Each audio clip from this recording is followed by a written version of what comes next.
On a une chronique qu'on adore dans cette émission, c'est la chronique télé, la chronique culture aussi, j'aime beaucoup. Merci, j'ai eu peur. Chronique télé avec Jean-Philippe Longo. Et on va partir, vous nous avez dit, à quelle année ? En 1999. Et comme souvent, tout commence en chanson.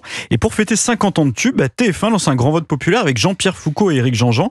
Avant de passer à l'an 2000, quelle est la chanson que les Français ont plébiscitée sur les 50 dernières années, selon vous ? Est-ce que vous avez une idée ? Les lacs du Connemara ? Les lacs du Connemara, et vous, Andrea ? Je ne sais pas. Mais en fait, c'était une chanson sortie 1 an avant la diffusion de cette émission. Écoutez. Ah bon ?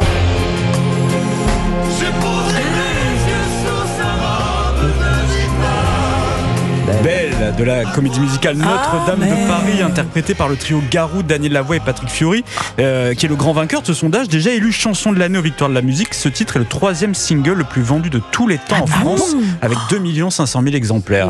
Mais les lacs du Connemara doivent pas être bien loin. Dans le top 10. Oui, c'est ça. Vous avez envie de la chanter, le lac de... Ah non, je chante très mal. Non, là, tout le monde va zapper de l'antenne. Là, ne faites pas ça. Andrea, vous allez vous saboter vous-même. Non, moi non plus. Et TF1 va poursuivre l'été en musique avec cette fois-ci une diva internationale. Et oui, quelques jours plus tard, c'est Céline Dion qui enflamme le Stade de France et elle n'est pas venue seule.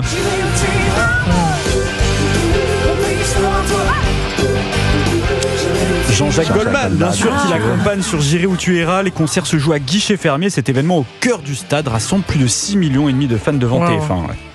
Et dans un tout autre registre, un chanteur allemand cette fois-ci qui apparaît justement cet été 1999. Alors oui, là on est complètement à l'opposé. C'est un chanteur qui nous récite la moitié de son répertoire féminin et ça fait un tube.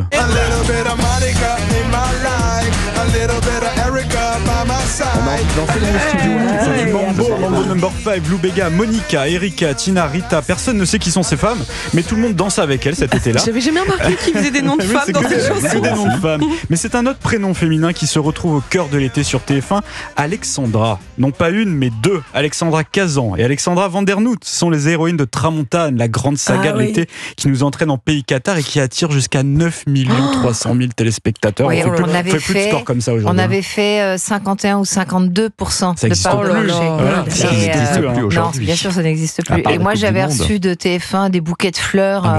Mais on se serait cru chez un fleuriste chez moi. Tellement il y en avait, ils étaient énormes. C'est un truc de dingue. C'est les rivalités entre les deux sœurs Angèle et Irène qui signent vraiment le grand succès de l'été. Vous avez des nouvelles d'Alexandra Kazan ? Non, on n'est pas devenus très amis. Ni ennemis d'ailleurs, mais enfin bon, on a partagé un moment ensemble. Mais c'est ça qui était chouette sur ces grands tournages, sur ces grandes sagas. Donc en fait, Tramontane a du coup relancé le feuilleton de l'été qui avait été arrêté. Et c'est vrai que c'est vraiment des tranches de vie parce qu'on part dans une région quasiment avec la famille. Enfin bref, on s'installe pendant 5-6 mois. Et donc c'est vraiment génial parce qu'on a l'occasion de se plonger dans un environnement qui est pas le nôtre, dans des paysages souvent magnifiques. Puisqu'évidemment, les chaînes choisissent quand même des belles régions. On va pas aller tourner dans des endroits où c'est moche. Donc c'est vrai que c'est vraiment génial, quoi. Et puis alors, donc, du coup aussi, cette évolution de nos personnages sur 5 fois 1h30, c'est beaucoup d'heures d'antenne, de fiction, et donc beaucoup de scènes, enfin voilà, moi je garde. Ça donne envie de revoir cette série. Moi j'en ai fait 2 comme ça. J'ai fait Tramontane et le Bleu de l'Océan.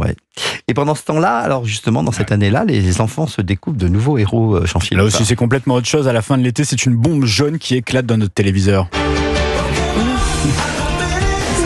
Pikachu, Salamèche, Carapuce, les noms envahissent les cours de récré, les plateaux télé et même les JT. C'est le début d'une folie électrique. La Pokémania, comme on l'appelle, entre dans la vie des enfants pour ne plus jamais en ressortir. Ouais, parce que ça a toujours autant de succès aujourd'hui dans les cours d'école. C'est hallucinant. Et puis, toujours cette année-là, en 1999, France 2 dit au revoir à un jeu phare de l'été. Oui, près de 35 ans après sa mise à l'antenne, une émission culte vit son tout dernier été. Est-ce que ça vous dit quelque chose ? Oui, bien sûr.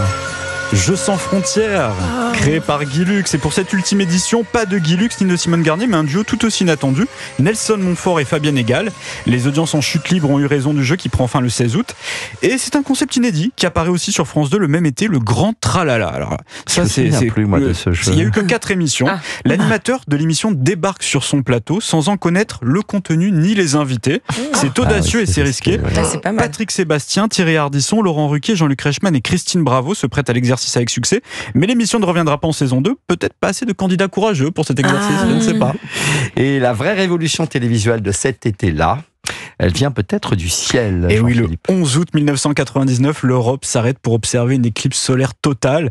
Lunettes en carton sur On le nez, s'en la souvient. France est plongée dans un noir surnaturel et un silence collectif pendant 3 minutes, un peu comme si la télé elle-même s'était tue, et Dieu sait que c'est rare. Mais le son remonte très vite avec l'inévitable tube de l'été. Il fait chaud, il fait très chaud, et c'est un groupe toulousain qui fait monter encore plus la température de l'été 99 avec un seul mot d'ordre: tomber la chemise.